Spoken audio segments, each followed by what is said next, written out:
The feather has a unique anatomy, and this is very different. This is one of the really key differences in birds. This is designed for insulation, it's designed to help them fly. There's all these different types of feathering. Here, this particular feather is a flight feather, and we can tell that by the shape of the feather. This here is the vein, and this is a leading vein.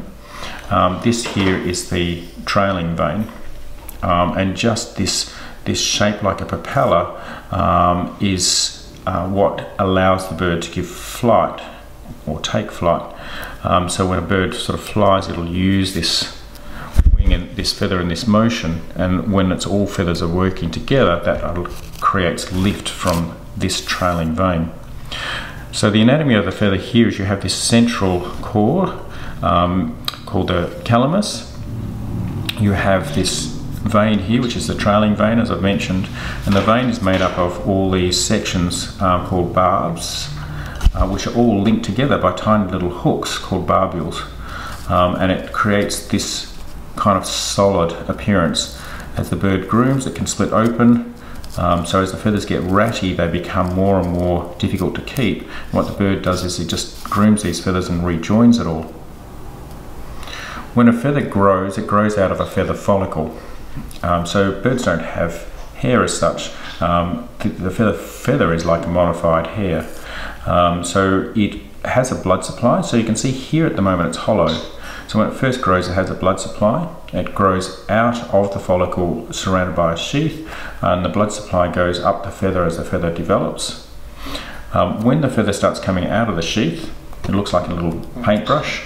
As it gets longer and longer, the blood supply shrinks back into the follicle.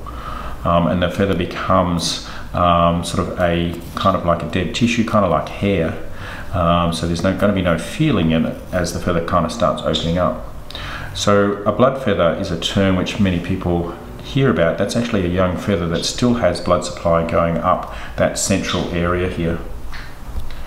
So it's important when you're wing clipping or doing anything to birds not to damage these blood feathers. They're very delicate, often very soft, as they're still growing, and you can get a fair bit of bleeding as a result of those feathers being damaged.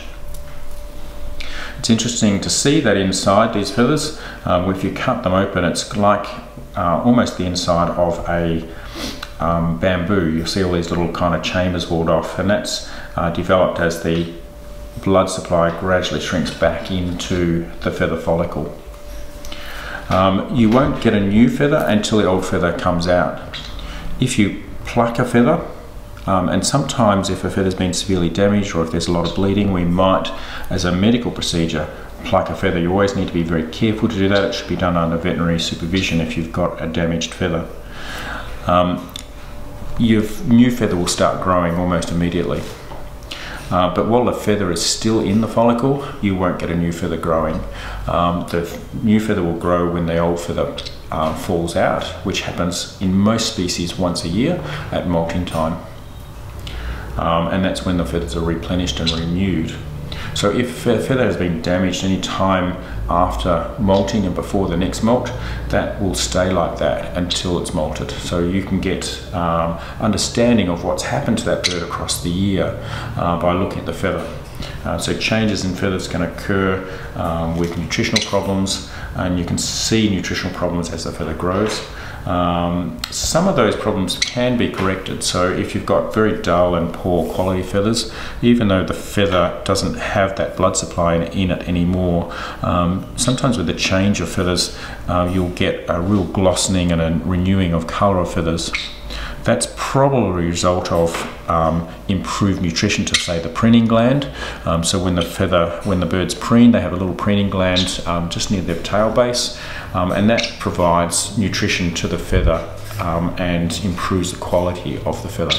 So there's things like vitamin D and oils and things in the preening gland, which helps maintain these feathers across the course of the year. Many species, or most species, actually have a preening gland. Some don't, but most species have this preening gland to help them maintain their feathers. And that's definitely affected by nutrition. So feathers are a good hallmark for nutritional disease, behavioural disease, and things like the way we keep our birds, so poor husbandry can be shown up or can show up in poor quality feathers. Sometimes I see very oily or greasy looking birds, and this can be for a number of different reasons. Maybe we've got too much fat in the diet, so very high seed diets where the bird is starting to develop fatty liver disease may result in excess oils starting to come out in their skin. Other reasons for very greasy feathers and oily feathers may be from cosmetics or makeup or hand cream you might be using. So you always got to be very careful of any sort of product we may put on ourselves, particularly if the bird is getting close to us and snuggling up to us, or we're doing a lot of petting. If we have oily substances and stuff on our fingers or our hands or on our face and the bird cuddles up to us, that will rub off onto our birds and can cause significant feather damage. Oil on the birds can be irritant, and then they will chew them and scratch them. That in itself can make them sick, or it can cause skin problems or issues where the bird's scratching and rubbing and damaging its own feathers and over grooming. Sometimes I see it with high fruit diets. I've seen some birds with some horrible sort of feathering as a result of high fruit diets. Used to be a problem when feeding eckies. A lot of people seem to think that they require a high fruit content in their diet, and I've seen some eckies come in looking very wet and greasy looking as well. So it's not just fatty foods that can give them that look. It might be sort of too high a fruit in their diet as well. So even if you're feeding a natural diet, it can still be unbalanced. So it's important to constantly reassess how the bird is eating, what sort of food it's eating, and what sort of food we're actually offering them. And that can be seen in their feather quality and their feather condition.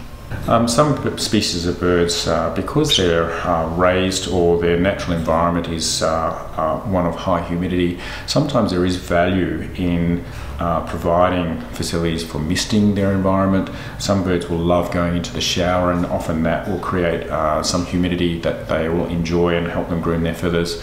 Some birds will prefer that rather than actually bathing, so just having the opportunity for high humidity can help the birds nourish and repair feather damage. Feathers will, once they've grown and been damaged, they'll remain damaged until the molt. So if you have had feather damage and it's just not going away, as long as it's not getting any worse, you may not see an improvement until the molt. So you may just have to wait until the bird has molted.